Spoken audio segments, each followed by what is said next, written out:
Everyone, आज हम लोग previous year question 2020 science paper का देखने वाले हैं। ओके, सेट 1 है। इस वीडियो में हम सेक्शन बी को कंप्लीट करेंगे और इस वीडियो में हम सिर्फ फिजिक्स और केमिस्ट्री का क्वेश्चन सॉल्व करने वाले हैं। कौन सा? फिजिक्स और केमिस्ट्री का क्वेश्चन। तो चलते हैं क्वेश्चन नंबर 15 के पास क्या बोल रहा है। सबसे पहला क्वेश्चन है, इस वीडियो में हम क्या करेंगे, सेक्शन बी को पूरा कंप्लीट करने वाले हैं। नेक्स्ट वीडियो में क्या करेंगे, सेक्शन सी को कंप्लीट करेंगे। ओके, तो पहला क्वेश्चन क्या है, 15 नंबर क्वेश्चन सेक्शन बी का क्या है। A compound A is used in the manufacturing of the cement. कौन सा कंपाउंड है जो क्या है मैन्युफैक्चरिंग ऑफ सीमेंट में यूज किया जाता है। कहता है when dissolve in the water it's involve a large amount of the heat and forms compound B. तो कौन सा कंपाउंड ए है ये हम लोग को बताना है। तो कौन सा सीमेंट में यूज किया जाता है ए कंपाउंड, वो कौन सा कंपाउंड होता है, कैल्शियम ऑक्साइड। कौन सा होता है, CaO, कैल्शियम ऑक्साइड। इसको क्या बोलते हैं, कैल्शियम ऑक्साइड, नहीं तो क्या बोलेंगे, लाइम बोलते हैं। क्या बोलते हैं, लाइम।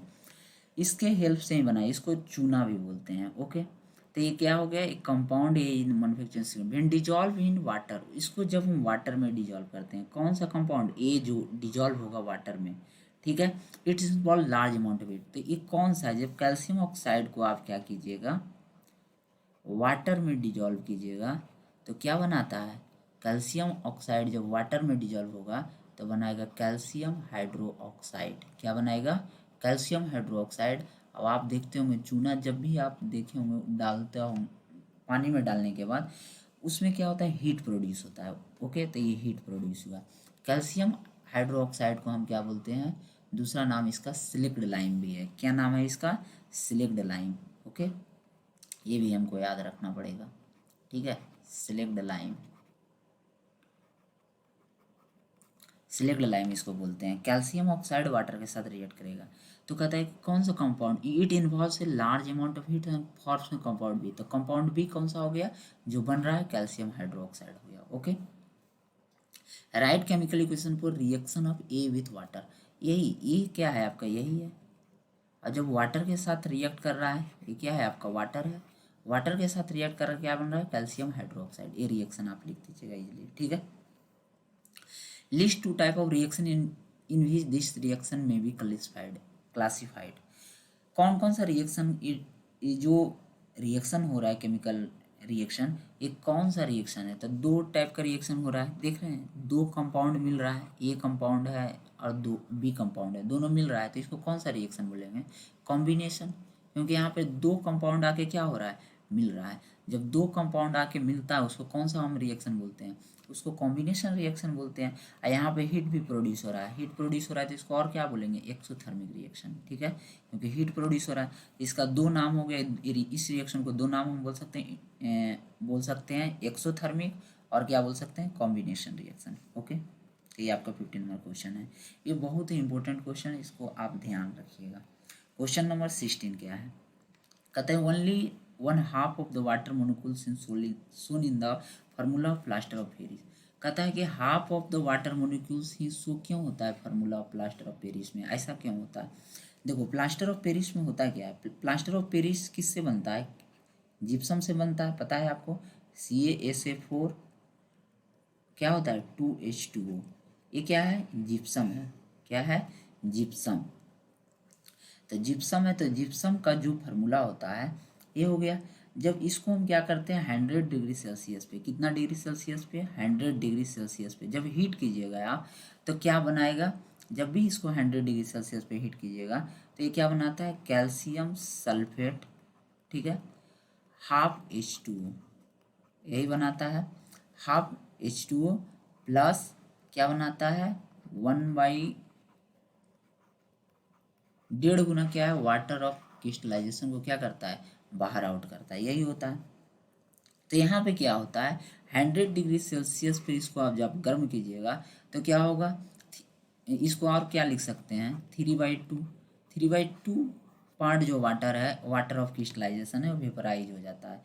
अब वेपराइज हो जाता है तो इसलिए क्या है, आपको सिर्फ ½ H2O ही मिलने वाला है 1/2 H2O।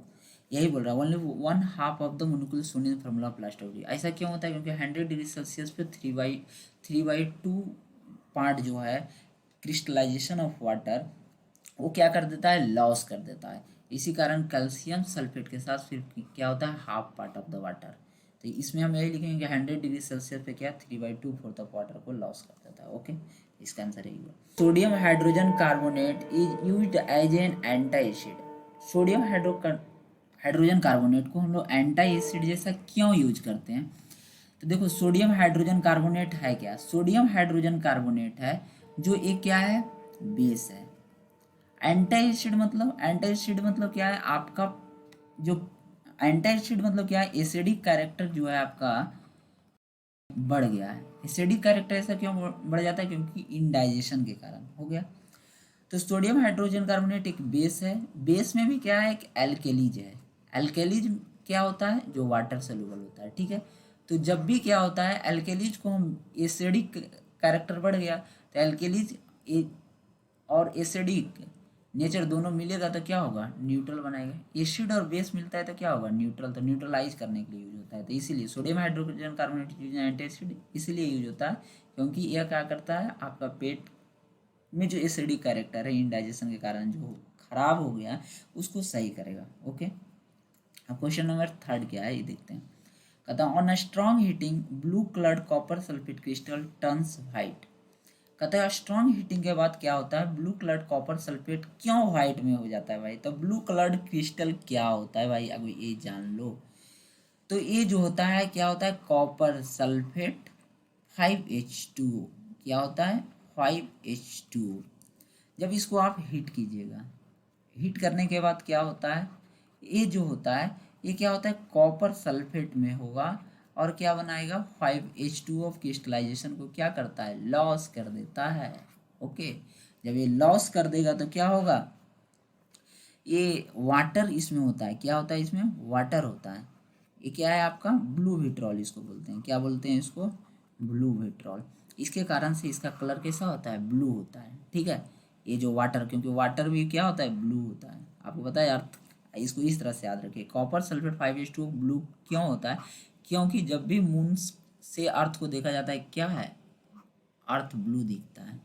क्योंकि अर्थ को भी ब्लू प्लेनेट कहा गया। क्यों? क्योंकि ज़्यादा से ज़्यादा अर्थ के पार्ट में क्या है? वाटर है।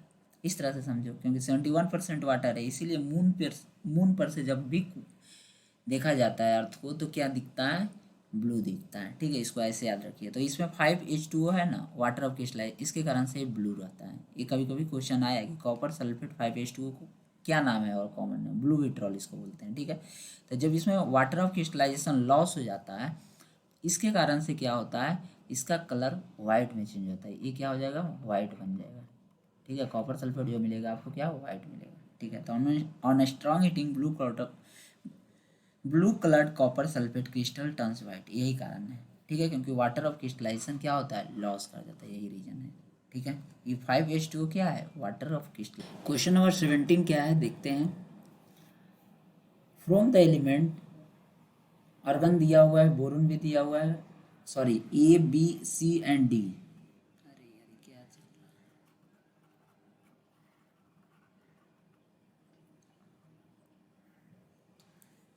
नेक्स्ट क्वेश्चन क्या है? 17 number question. From the element, देख रहे हैं A B C and D, identify करना है कि द मोस्ट इलेक्ट्रोपॉजिटिव एलिमेंट कौन सा है। एक क्वेश्चन दिया हुआ है। तो सबसे पहले क्या है? A B C D कौन कौन सा एलिमेंट है ये पता करते हैं। ए क्या है आपको? ए का यहाँ पे क्या 19 दिया हुआ है, ऊपर 39 दिया हुआ है। ये आपको पता होगा, नीचे में सबस्क्रिप्ट में क्या एटॉमिक नंबर को बताता है। तो एटॉमिक नंबर 19 किसका होता है? पोटाशियम का। ओके, बी है आपको B14 दिया हुआ है। तो B14 किसका होता है? सिलिकॉन का होता है। किसका होता है? सिलिकॉन का।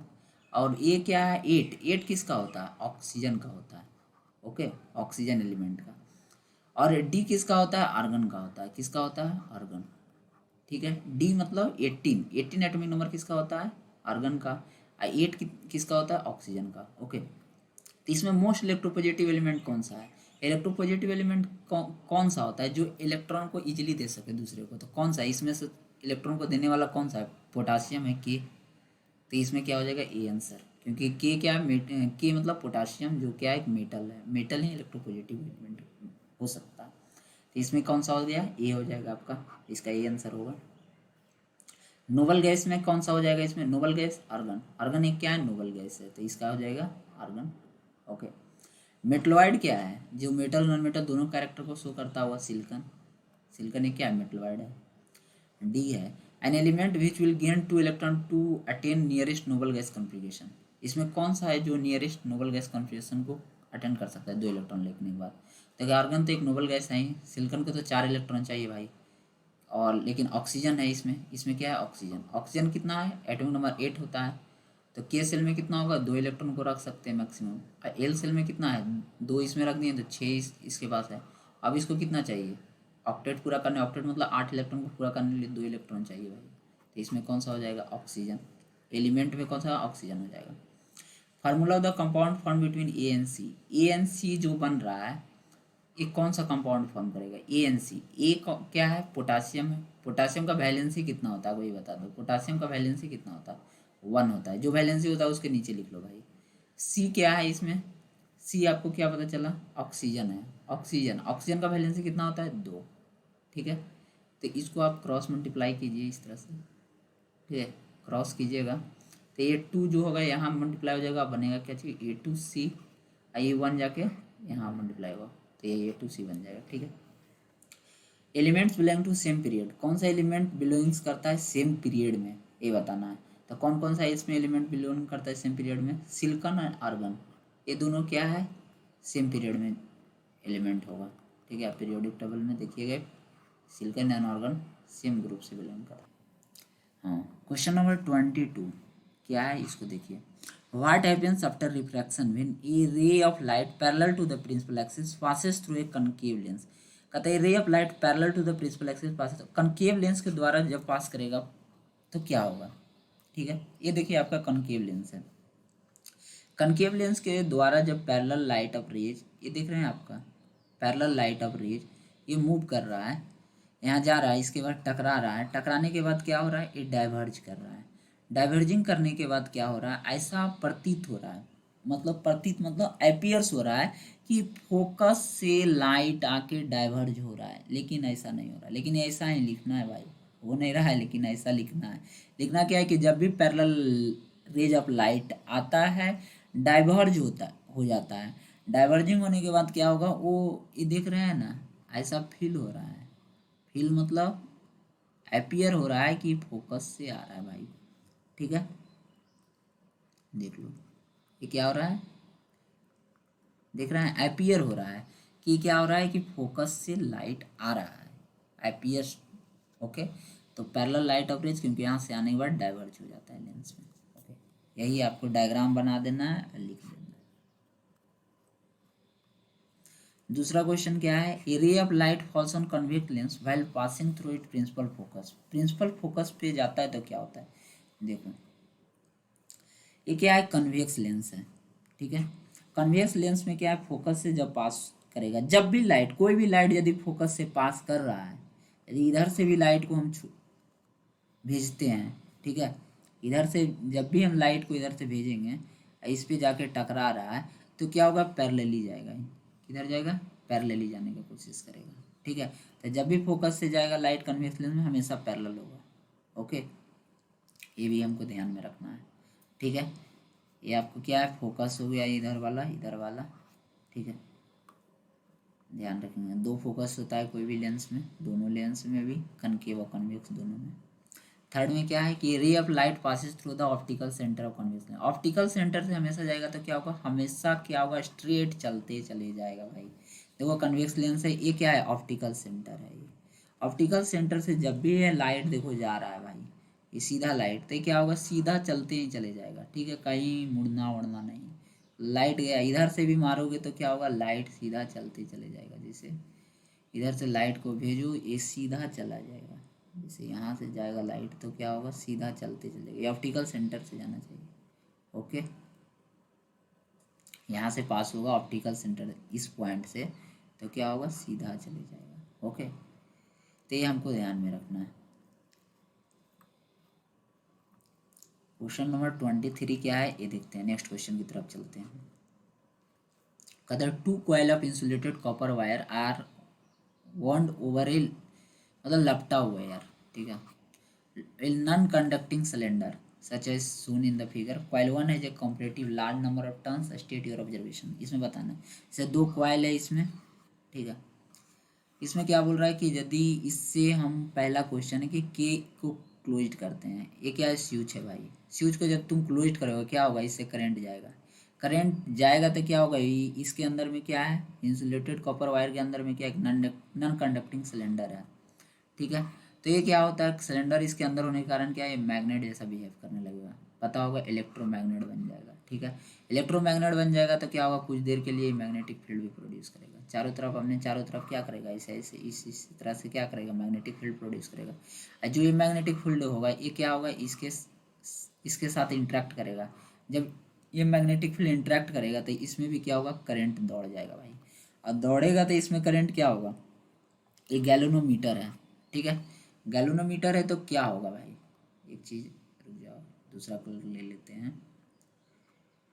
यहाँ पे गैल्वेनोमीटर है तो गैल्वेनोमीटर में क्या होगा, यहाँ पे डिफ्लेक्शन देखने। गैल्वेनोमीटर का काम ही क्या है, गैल्वेनोमीटर का काम है क्या चीज़, करंट को डिटेक्ट करना। तो यहाँ से करंट गया, ये क्या हुआ, डिफ्लेक्ट हो जाएगा। तो ये करंट के ही क्लोज होगा तो क्या होगा, डिफ्लेक्ट हो जाएगा। ऐसा क्यों हो रहा है, क्योंकि मैग्नेटिक फील्ड प्रोड्यूस हो रहा है। अब मैग्नेटिक फील्ड प्रोड्यूस हो रहा है, इसके साथ इंटरेक्ट कर रहा है, यहाँ भी मैग्नेट जैसा बिहेव करने लगेगा, ओके। इससे करंट जाएगा, ये डिफ्लेक्शन हो जाएगा, ओके। लेकिन इसमें कांस्टेंट करंट जा रहा है, यहाँ पे एक वर्ड यूज होगा, स्टेडी स्टेट। स्टेडी स्टेट मतलब जब करंट घट बढ़ नहीं रहा है, क्योंकि बैटरी से करंट कांस्टेंट जा ही रहा है, ठीक है। तो यहाँ पर मैग्नेटिक फील्ड का चेंजिंग नहीं होगा, जो यहाँ पे मैग्नेटिक फील्ड ही प्रोड्यूस करेगा। और नहीं चेंजिंग होगा तो क्या होगा, यहाँ क्या होगा, मैग्नेटिक फील्ड यहाँ भी चेंज नहीं करेगा। और मैग्नेटिक फील्ड चेंजिंग नहीं करेगा तो क्या होगा, ये जिस तरह से डिफ्लेक्ट आउट होता है उसी तरह से रहेगा।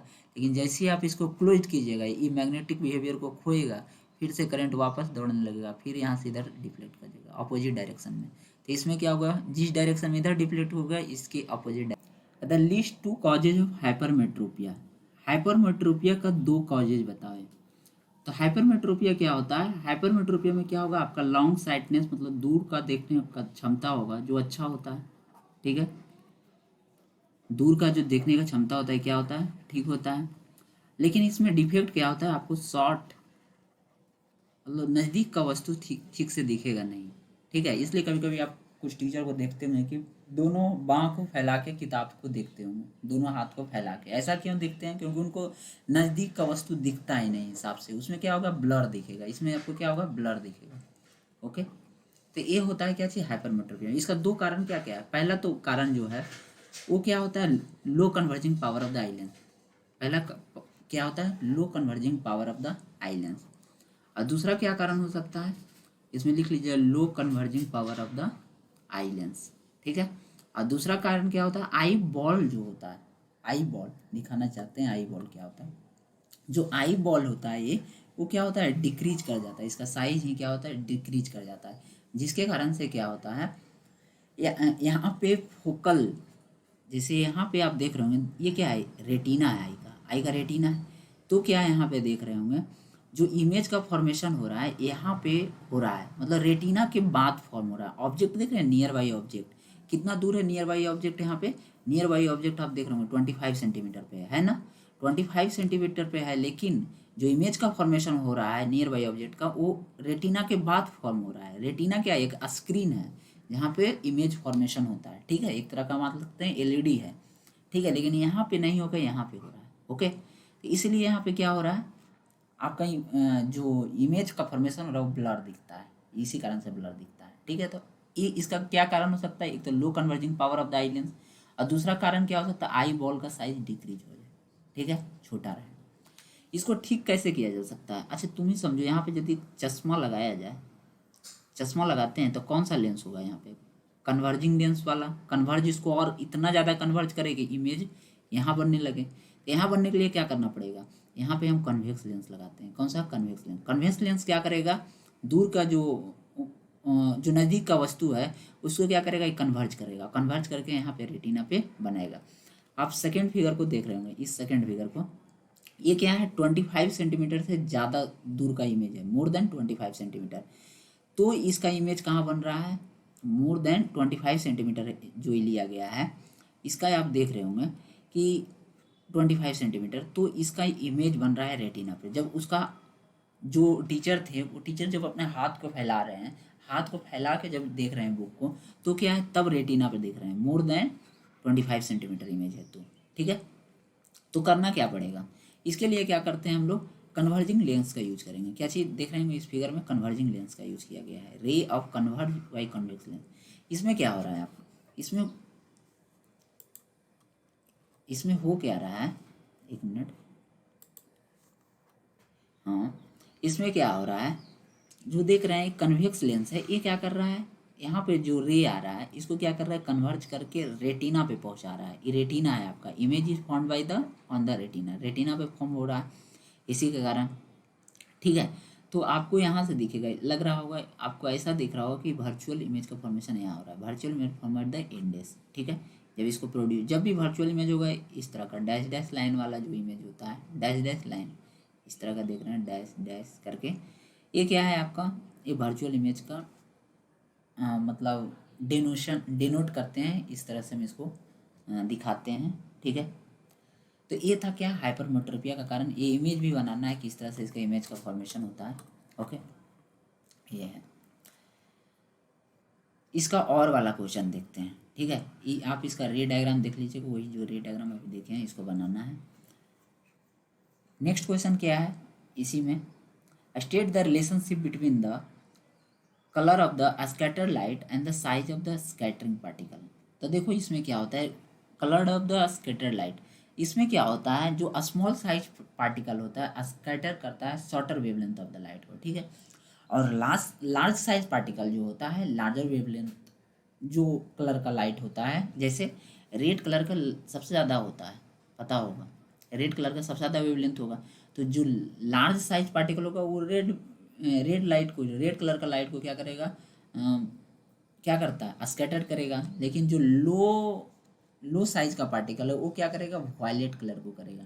ठीक है, जैसे आपको एक पता होगा विवियोर, पता होगा ना, विवियोर के मतलब क्या समझते हैं, यहाँ पे 7 कलर दिया हुआ है, इधर जाएंगे तो क्या होगा, इधर जाएंगे तो क्या होगा, वेवलेंथ बढ़ता है, तो सबसे ज़्यादा वेवलेंथ इसका होगा, इधर जाने पे क्या हो रहा है, वेवलेंथ बढ़ रहा है, सबसे कम इसका होगा।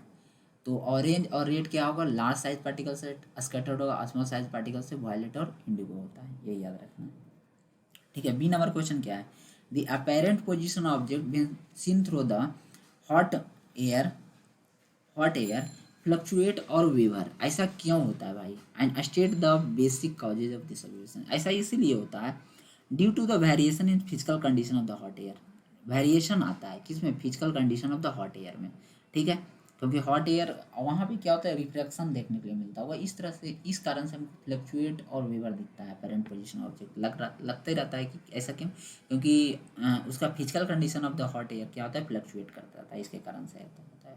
ठीक है, सी क्या है, complete the path of the white light when it passes through the two identical prism placed as shown. देख रहे हैं, एक देख रहे हैं सीधा प्रिज्म है, प्रिज्म का काम क्या है भाई, जो व्हाइट लाइट आ रहा है इसको क्या करेगा, 7 कलर में क्या करता है, स्कैटर्ड कर देता है। ठीक है, 7 कलर में स्कैटर्ड कर देता है, सबसे ऊपर में क्या होगा, रेड कलर होगा, और सबसे नीचे में कौन सा कलर होगा, वायलेट कलर होगा।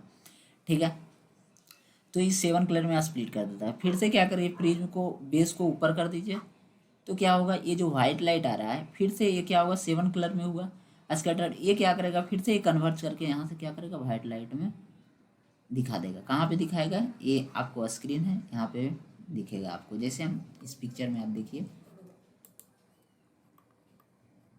यहाँ देख रहे हैं व्हाइट लाइट आ रहा है, स्कैटरिंग हुआ, समझ गए, बैंड ऑफ 7 कलर में टूटा, आप दिख रहा होगा, सबसे ऊपर रेड होगा और सबसे नीचे क्या होगा, इंडिगो होगा, सॉरी वायलेट होगा विवियोर में। ठीक है, इसके बाद क्या होता है, फिर से कन्वर्ज होगा, रिकॉम्बिनेशन होता है यहाँ पे, और फिर क्या होता है, वाइट लाइट में मिल जाता है, patch of the white light. Okay, तो आज के लिए इतना ही, थैंक यू।